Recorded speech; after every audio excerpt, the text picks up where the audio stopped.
Good morning, good afternoon, ladies and gentlemen, and thank you so much for joining our session today, where we'll be discussing the future of identity in Asia Pacific. My name's Claire Robson. I'm the Director of Solutions Marketing for APAC at Okta, and it's my pleasure to take you through the presentation today. Our team will be online throughout the presentation to answer any questions that might come up during the session, so please take a moment to utilise the chat function. But I'm so excited to talk to you about the presentation today, where we're going to be unpacking some of the forces that are having a real bearing and impact on the way in which we consider identity in the Asia Pacific region.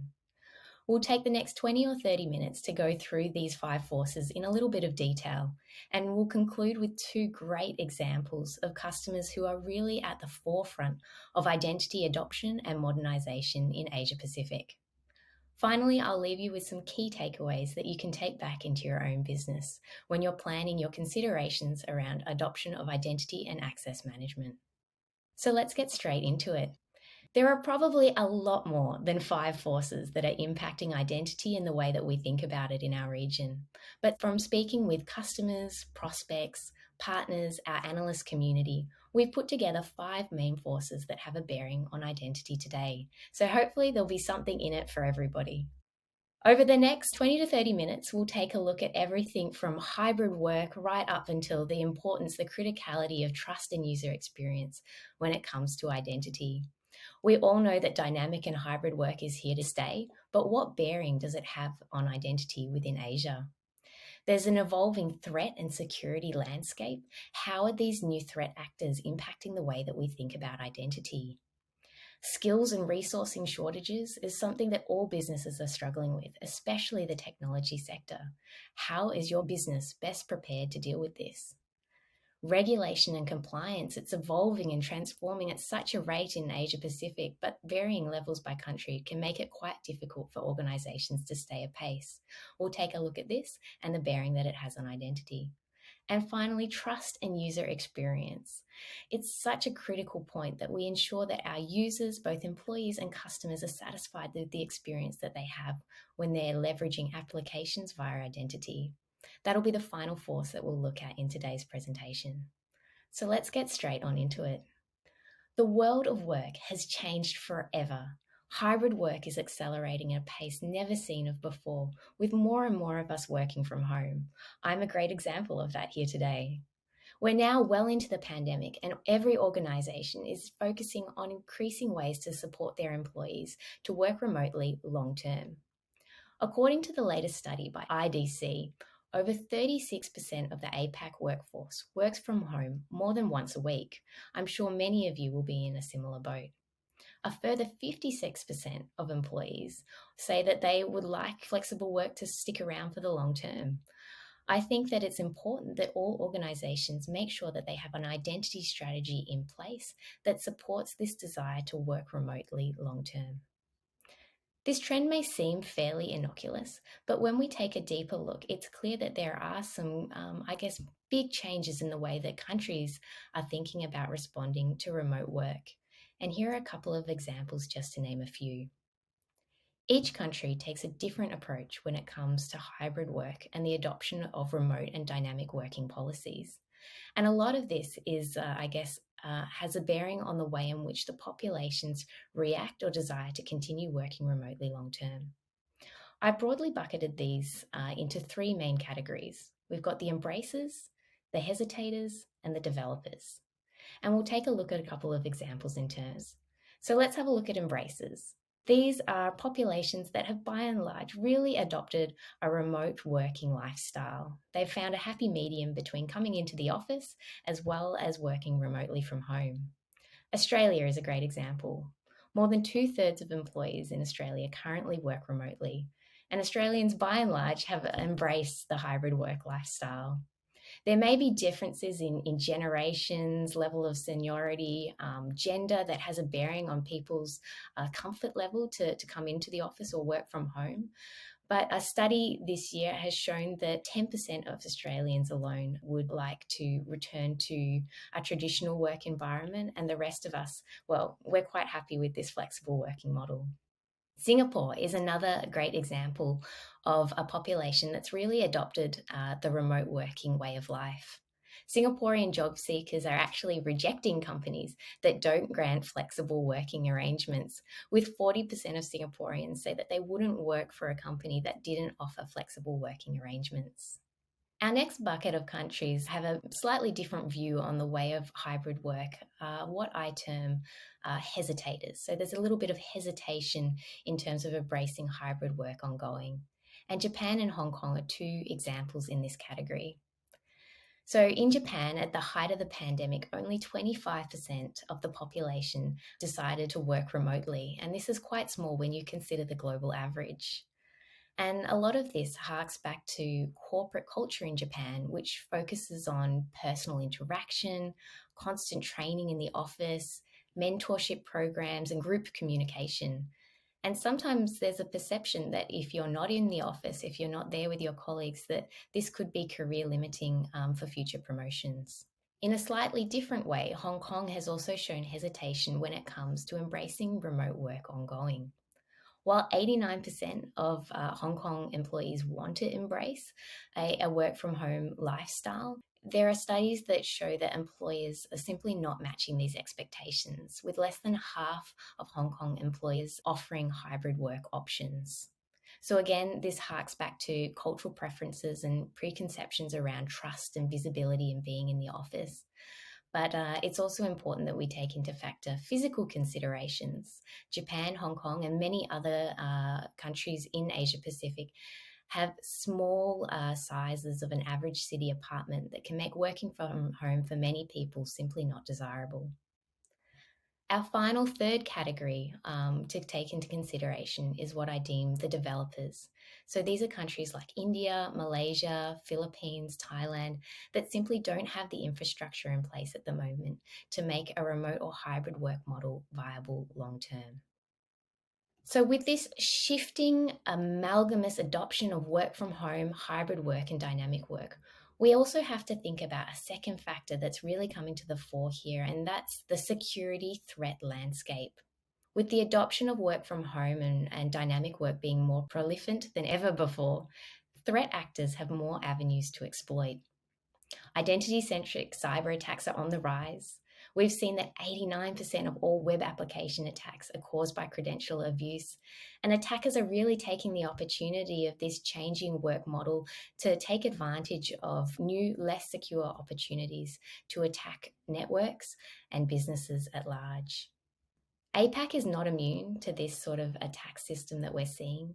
Social engineering, basic web attacks, system intrusion represent 98% of breaches in Asia Pacific, according to Verizon's DBIR report for 2022. APAC experiences a particularly high number of social and hacking related attacks compared to other regions, with the predominant hacking action in APAC being the use of stolen credentials, mostly used to compromise web applications.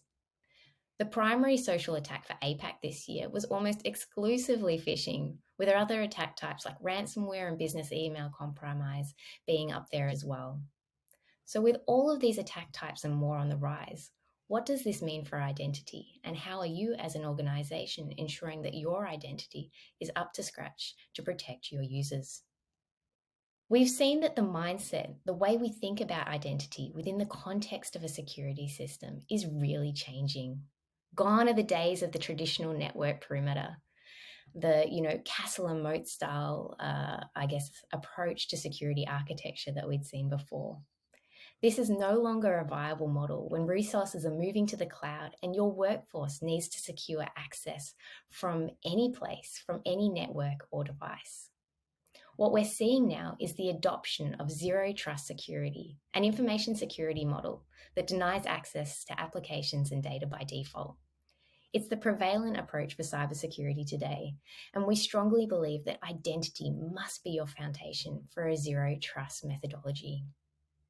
So if we believe that the network is no longer the default perimeter, where is it?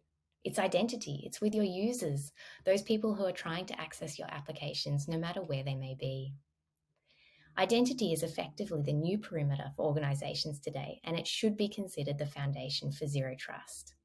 It's the logical place to start to ensure that the right person has the right access to the right technology in the right context, regardless of device or location or network. This year, Okta commissioned a new Zero Trust security report where we asked business decision makers in the IT space about where they are on their maturity journey towards a Zero Trust architecture. And there were some amazing statistics to come out of this year's report. And in APAC specifically, 96% of organizations say that they have a Zero Trust strategy in place or in plan in 2022. Showing that Zero Trust adoption is how many organizations are now shifting to think their mindsets to ensure that identity is a key component.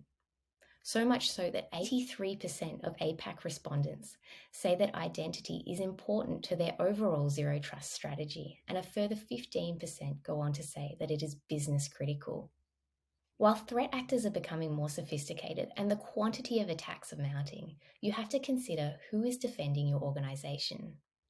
Organizations across Asia Pacific are facing a war for talent where it's becoming harder and harder to find people in IT and security positions to defend your organization.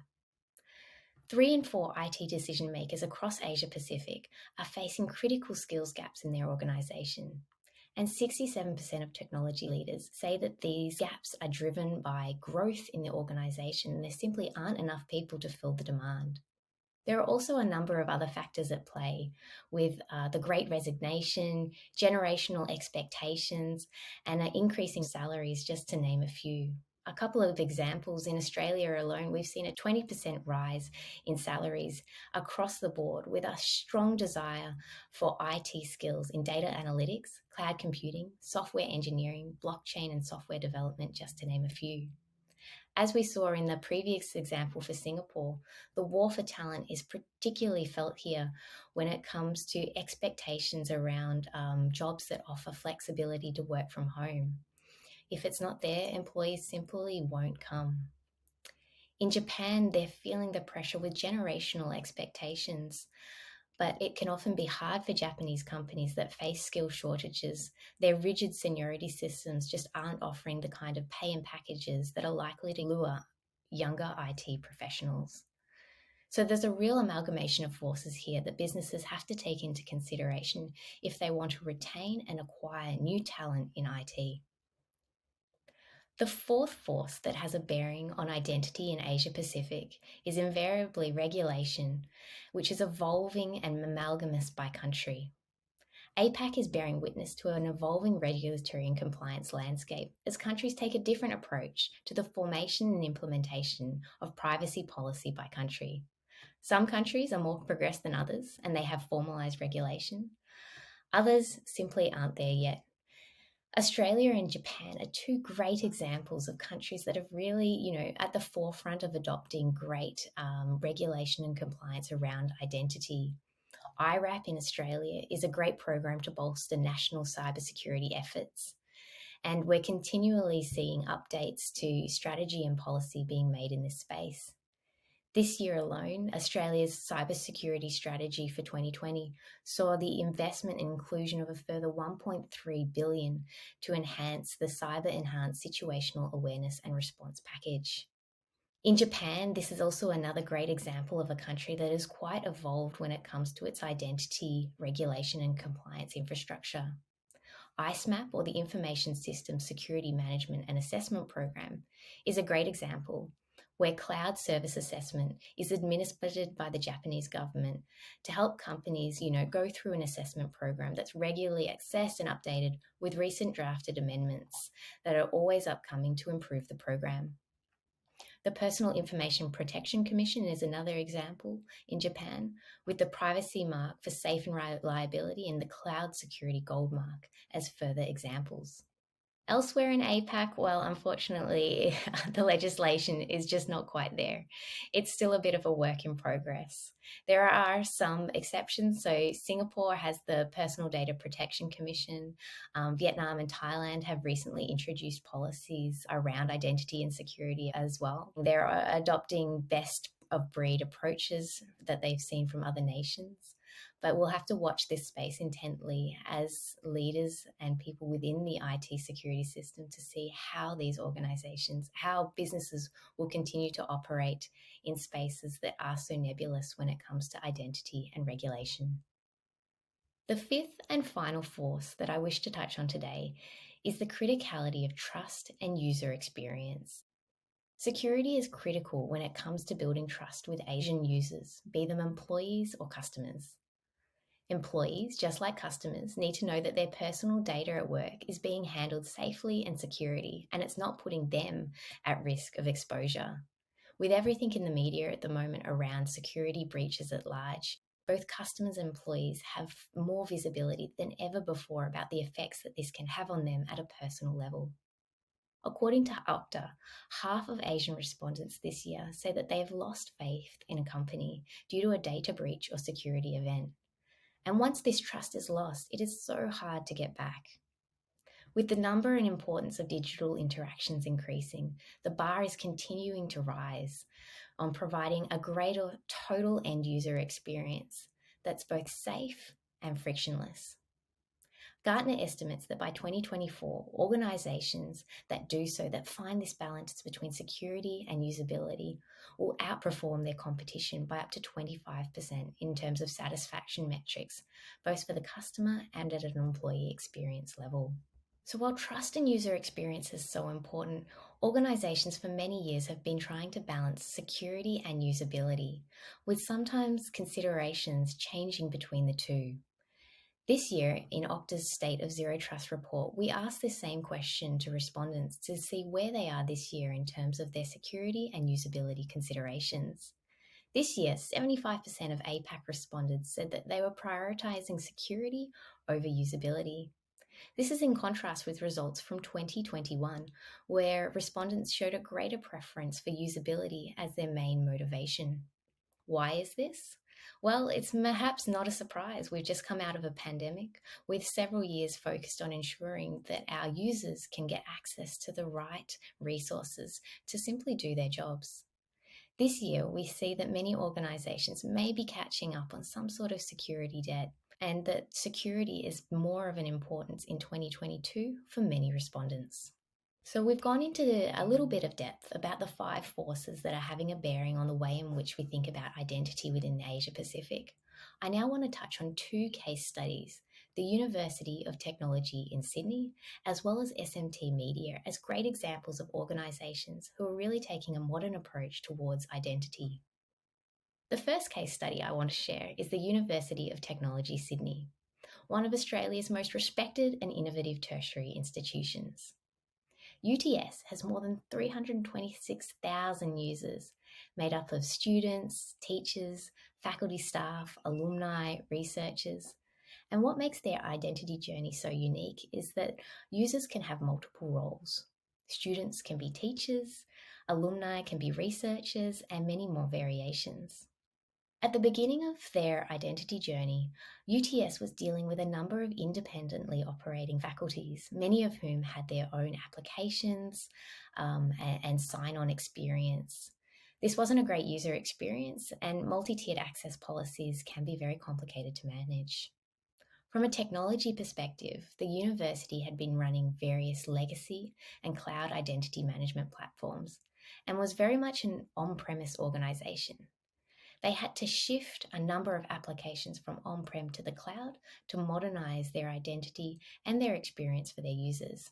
UTS wanted to reduce risk, but they also wanted to put their users first, and this required quite a bit of mindset shift, as we've explored previously. With the access of needs of students and staff prioritised, UTS sought a modern identity management platform that would focus on user experience. At this point, UTS engaged Okta. We're known for our independence across technology, our use of multi-SaaS tenancies, and an ability to support both cloud and on-prem environments simultaneously, so we were a good fit from the start. Over a 26-week project, we took a phased approach to rolling out a multi-tenancy program, which incorporated components of both MFA and single sign-on.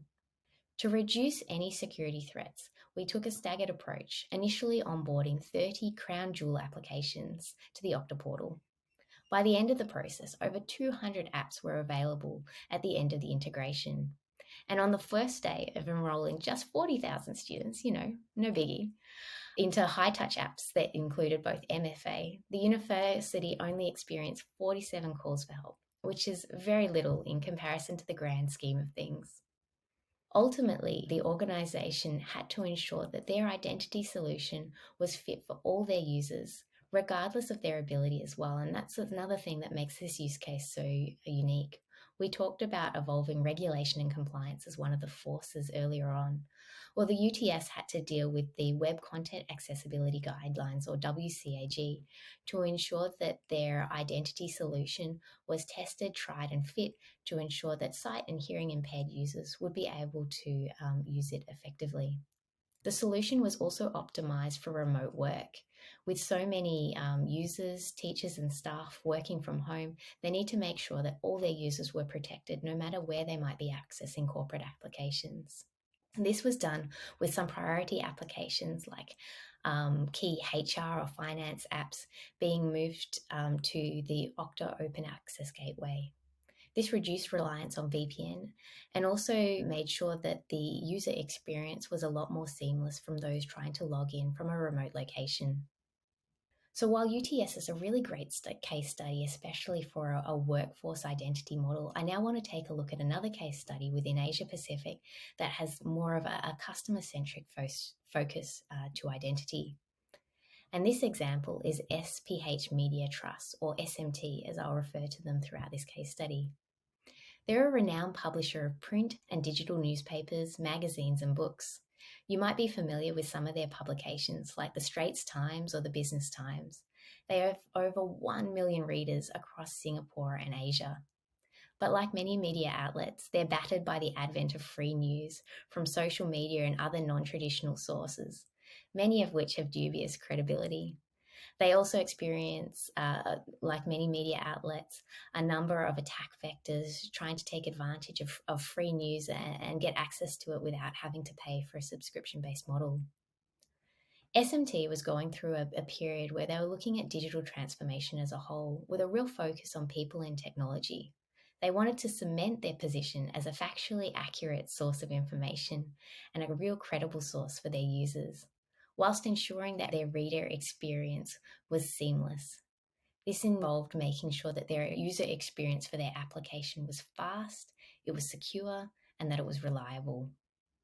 As much as possible, SMT really wanted to personalize their experience for their users to drive not only conversion but loyalty to make sure that they were coming back to their brand.